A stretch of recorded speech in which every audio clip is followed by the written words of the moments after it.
आज हम आपके सामने एक ऐसा सच लेकर आए हैं जो कांग्रेस की पूरी योजना, उसका टूल किट और उसके ग्लोबल कनेक्शन को उजागर करेगा।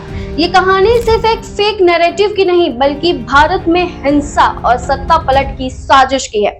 तैयार हो जाइए क्योंकि आज हम आपको बताएंगे इस वोट चोरी प्रोपेगेंडा का असली चेहरा। कांग्रेस, जुबैर और आर्ट न्यूज ने मिलकर एक बड़ा खेल खेला। उन्होंने म्यांमार टूलकिट को फैक्ट चेक करने का नाटक किया, लेकिन उसी फैक्ट चेक में छुपा हुआ था उनका असली बग, जिससे पूरी कहानी खुलकर सामने आ गई। सबसे पहले समझिए कि ये खेल शुरू कैसे हुआ। जब राहुल गांधी का वोट चोरी प्रोपेगेंडा कमजोर पड़ने लगा तो कांग्रेस ने जुबैर और आर्ट न्यूज जैसे फैक्ट चेकर्स को मैदान में उतारा। इनका काम था सच को छुपाना और झूठ को सच जैसा दिखाना। लेकिन इसी दौरान जुबैर ने एक ऐसा पोस्ट डाला जिसमें उसने खुद ही कांग्रेस के झूठ का पर्दाफाश कर दिया।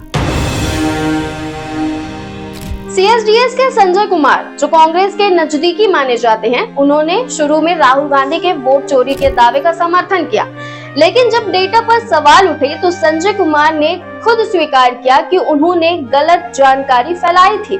कांग्रेस ने तुरंत संजय कुमार को धोखा दे दिया। यहाँ तक कि कांग्रेस नेता गौरव गोगोई ने यह आरोप लगाने की कोशिश की कि संजय कुमार और बीजेपी आईटी सेल आपस में मिले हुए हैं। सोचिए, जिसने कांग्रेस के लिए काम किया उसी पर झूठे आरोप लगाए गए। अब आता है सबसे बड़ा खुलासा। सीएसडीएस यानी centre for the study of developing societies पूरी तरह कांग्रेस के इशारों पर काम कर रहा है। मिलिए ऋषंगी सिन्हा से। ऋषंगी सिन्हा सीएसडीएस में रिसर्चर हैं, लेकिन साथ ही वो Congress data and research team के भी सदस्य हैं। क्या ये कॉन्फ्लिक्ट ऑफ इंटरेस्ट नहीं है? यानी जो संस्था न्यूट्रल रिसर्च का दावा करती है उसकी रिसर्चर सीधे कांग्रेस के प्रोपेगेंडा में शामिल है।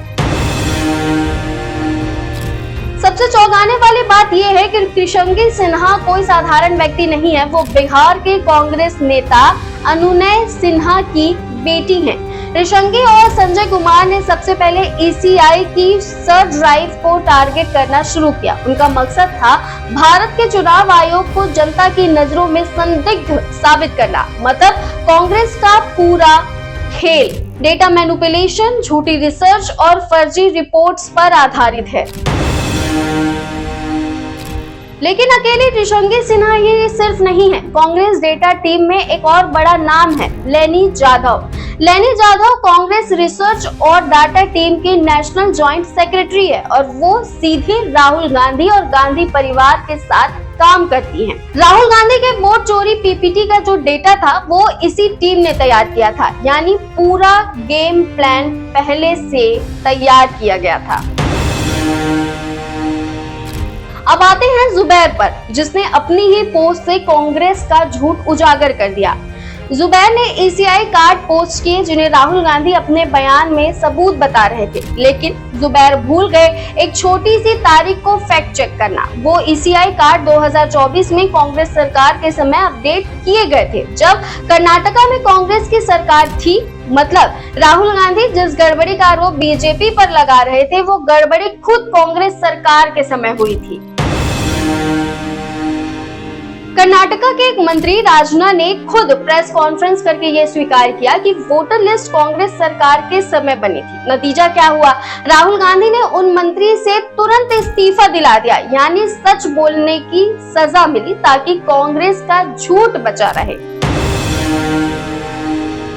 ये गेम सिर्फ कर्नाटका तक सीमित नहीं है, बिहार में भी कांग्रेस ने यही साजिश दोहराई। वहां कांग्रेस के स्थानीय नेताओं ने एडिटेड वोटर लिस्ट दिखाकर लोगों को भड़काया। उन्होंने राहुल गांधी के साथ बैठकें की और ये झूठा नैरेटिव फैलाया कि सरकार सभी दस्तावेज रद्द करने वाली है।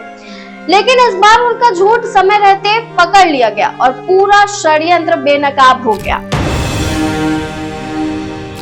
राहुल गांधी का असली मकसद सिर्फ वोट चोरी तक सीमित नहीं है। वो जनता को भड़काकर हिंसा के जरिए सत्ता परिवर्तन करना चाहते हैं। ये बिल्कुल वैसा ही मॉडल है जैसा नेपाल में हुआ था। झूठा प्रोपेगेंडा फैलाना, सरकार को गिराना और फिर सत्ता हथियाना, मतलब भारत को अस्थिर करना ताकि विदेशी ताकतें लाभ उठा सके। तो दोस्तों, अब तस्वीर साफ है, कांग्रेस का पूरा game data manipulation, fake research और अंतरराष्ट्रीय ताकतों के समर्थन से चल रहा है।